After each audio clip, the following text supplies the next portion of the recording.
All right, thank you for staying with us. The Ministry of Industry, Trade and Investment is tasked with the responsibility of formulating and implementing policies and programs to attract investment, boost industrialization, and create an enabling environment to stimulate domestic investment and attract foreign direct investment. Well, joining me on the show today is the Minister of Industry, Trade and Investment in Nigeria, Dr. Doris Uzoka-Anite, to review activities of the ministry so far. I must thank you so very much for your time, Honorable Minister. It's good to have you on the program. Thank you, Tolu. How are you? Very well. Yes, very well. It's good to have you, Ma. Now, the renewed hope agenda, of course, of President Bola Tinubu focuses on economy and industry, of course, other sectors, but that is very key to pull our economy out of where we are at the moment. I want to ask you, I know a lot has been done. Can you highlight some major points? What has happened in recent times? A lot of trips, foreign investments, commitments, and all of that. Where are we at the moment before we now understand some policies that we can institute to move forward? Thank you for the question. We've done so much. So I will take it pillar by pillar. In the area of investment, we've attracted over 30 billion in investment commitments. We are also working to increase the capital formation for small businesses and the private sector. In the area of trade, we've actually landed a landmark deal with WTO and in combination with ITC and World Bank. In March this year, the DG of WTO came to Nigeria to launch the program support for Nigeria. I recall that some of the program supports include the Standard Trade Development Facility, digital trade, e-commerce, and different capacity enhancement programs, as well as a major support for the country to develop its first ever trade intelligence unit. We also launched the Enhanced National Trade Facilitation Committee. That committee will be looking at, I'm the co-chairman of that committee with the CG of Customs. What that committee will be doing is to see how to remove both technical and non-technical barriers to trade, to improve our exports and our export earnings. We signed so many bilateral agreements. We've heard about the ETIP agreement we signed with the UK. We ratified the agreement with the UAE, and we're currently engaging in so many other bilateral and multilateral and plurilateral agreements, including the African Continental Free Trade negotiations. And we are currently also trying to digitize the export permit process for the oil and gas sector and the entire export permits and licensing for all other exports. In the area of industrialization, we are currently working to stimulate industries sector by sector, starting with the cotton, textile, and garment sector. We are looking at how to increase the production of cotton by farmers, how the industries, the ginneries, the textile and garments factories can become reactivated. And so in this regard, we are partnering with a world-class organization and Afrexim, looking at injecting at least $3.5 billion into the cotton, textile, and garment value chain. We've had multiple stakeholder engagements. We're also having engagements with state governors and about to sign the MOU for that to start. We're also catalyzing the automotive sector. We've had multiple engagements and currently finalizing the MOU agreements between the component part manufacturers, raw material producers, and the vehicle manufacturers. Our target is to produce the first made in Nigeria vehicle by December this year. Even if it is one keke napep that we produce in Nigeria or one motorcycle, Nigeria has to be known as a manufacturer of automobiles. We have the market, we have the technology, we have the skill, and we have the willingness of the sector, the participants, and the consumption base. So there is no reason why we can produce our own vehicles, and we're about to do that. We're also trying to facilitate and catalyze so many other free zones and special economic zones, and coming up with our industrialization strategies that will support the industrial policy of the country to stimulate and revitalize industrialization. When we do all of the things I have mentioned, we will achieve President Bola Ahmed Tinubu's agenda of increasing non-oil exports and stimulating export substitution or import substitution by and increasing the FX reserve of the country. Thank you very much. Thank you, Ma. I think it's a good way to start this conversation. You would agree with me that the FX fluctuation is a big issue, and trade facilitation is something that would, of course, be on the front burner for you at your office. We've seen business people complain about how this is affecting custom levies and all of that. What more moves are you making, or what sort of conversations are you having to make sure that trade is more easier, ease of doing business? What more are you doing around that? Okay, so many things actually. One, I talked about digital trade platform that we are working on. And this digital trade support we are getting from WTO and the World Bank. That includes increasing the digital infrastructure, especially around commerce, and building the e-commerce platform that will enable SMEs to trade. Then the logistics and the entire value chain for trading is what we're now trying to de-risk. The fastest and best way that we identified is to create the one-stop export promoting centers, or what you call the export processing centers. Now, we have also gone into very advanced stages of negotiations with Afrexim Bank to develop some of these centers.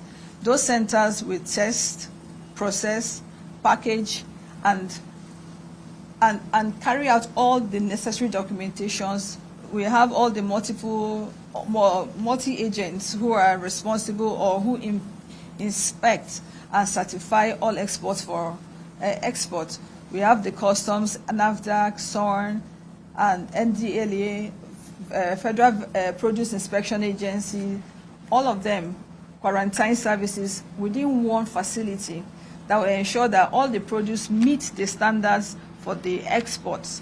You know, one of the problems we have is major export rejection. At least 75% of our harvest is rejected. So we have, first of all, we have 75% post-harvest losses, and then the ones that make it eventually for export, we have a huge export rejection. Now, with this export processing center, we will have a drop in export rejection and an increase in our export volume. Now, that's one. Then now look at the entire logistics itself of moving your goods from the export processing center to the port. That's where the Enhanced National Trade Facilitation Committee is then going to play a role to identify all the factors that are responsible for all the trade and non-trade barriers that are making the cost of export very high, and sometimes delaying the export process itself. So this committee is charged, ready to look at why we have multiple roadblocks. Why don't we have enough trailers and vehicles to move goods? Why is the rail system not functioning properly? Are the roads connected properly to our markets, to our farm gates, to our warehouses, to the export processing centers? And do we have, the agility of the federal government, the state government, the local government to support the entire export process itself, including the documentations and everything that is necessary and needed to ensure that exports happen and move seamlessly and efficiently? So with all of this I have mentioned, we can now promise Nigerians that very soon we will see our export time reduce. The customs have also launched a number of programs to support the export facilitation drive that the ministry is handling. And I am very sure that very soon we will have seamless and more efficient export process for the exporters. Okay, let me also ask you this. I remember I attended the International Intra-Africa Trade Fair, I beg your pardon, in South Africa at the time, and the last one was in Egypt. And the discussion is for Africa to come together. You've touched on AFTA. Well, my question really would be, Honorable Minister, do you think that Nigeria is ready to take advantage of this market? You remember what happened with AGOA. Many are saying that this might just happen the same way. Are we competitive enough? Our standards? Well, I can assure you that under this administration, it cannot be like AGOA. After is here to stay. All countries in Africa, even around the world, are gearing up to take advantage of AFTA. And the question is, are we ready? Are we competitive enough? The answer is no, we're not. We're not competitive enough, but we are ready. We are ready mentally, but the competitive environment is not yet in place, and that is what we're working on. This is where we're talking about all the support that we're getting to facilitate trade and all that we're doing to increase investment in industrialization, to make our industries to produce at a cost competitive, to produce cost competitively, to export cost competitively, to be the lowest cost producer in Africa. We can do it. The president has liberalized electricity generation, removing it from the exclusive to the concurrent list now, so states can produce. One of the policies around having clusters and industrial hubs is for us to be able to supply and provide infrastructure to industrial hubs, including, of course, the electricity, road network, sewage, water, shared services. All of that will drop the cost of production. And I also talked about all we're doing to ensure that we can facilitate export in the export processing centers to reduce the cost of export, the time, the delay, to make us much more competitive. And then finally, access to finance. We've tried to create multiple vehicles, multiple platforms to increase capital formation for the private sector. We have debt capital coming from BOI, and now we've started creating models that will attract more private capital, private equity, with the diaspora fund that we're trying to launch. That will increase access to funding for the private sector directly by all investors. So with the three things and all these multiple things that we're working on, we will see our industries produce more competitively, have greater access to their raw materials, and have the low-cost environment to be able to compete in after. That sounds really good. Almost finally, Honorable Minister, the Skill Up Artisan Program, I read about it. I think I'm interested in that, designed to boost productivity and earnings of artisans. Can you tell us more about this and how far you've gone with that? Yes, so as part of our industrial policy to increase competitiveness, apart from the machineries and the industrial strategy, having the right workforce is also very necessary to catalyze industrialization. Recently, we have had so many engagements with the industries. They complained of a skills deficit in their different industries. And so we made them a promise that we will develop and train the right workforce to take advantage of the vacancies that we have in these various industries. Now, apart from that, we also noticed that our artisans that make up the bulk base of our employable population are also not properly trained and can't even take advantage of informal job opportunities that are present.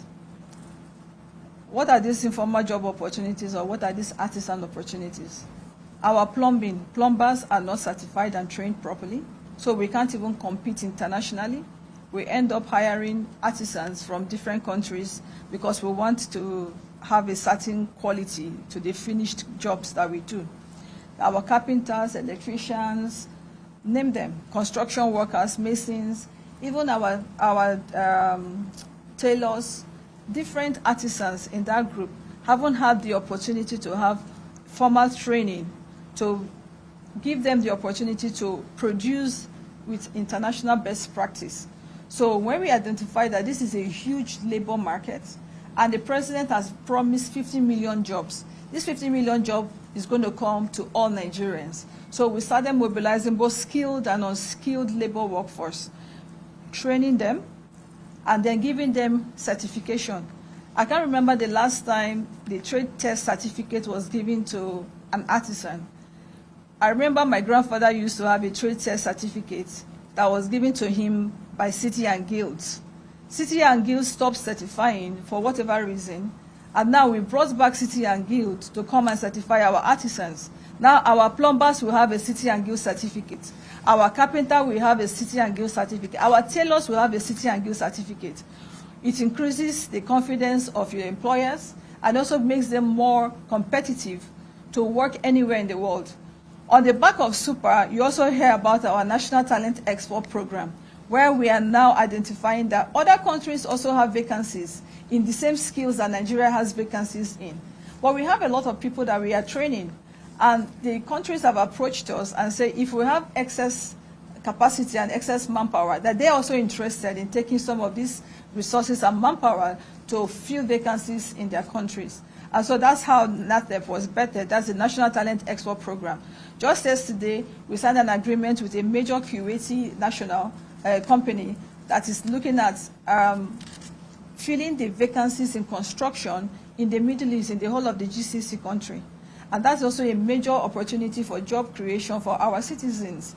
And this, we promise, we will only take people who have the requisite skills, who have gone through all the documentation process that NATEP will provide to them, and then they can go over there as legal citizens with the full rights and the privilege that they deserve for the kind of skills that they have. So they go there as honorable Nigerians, not to go with their visiting visa, get to another country, and start trying to dodge law enforcement agency and become an illegal migrant. Nigeria is bigger than that. We have the best talent in the world, which has been attested to. So the best thing we can do is to provide a platform for those who want to work locally or internationally to have the opportunity and the platform to do so. And that's one of the mandates and one of the offerings that the president is giving to the people. It's never been done before.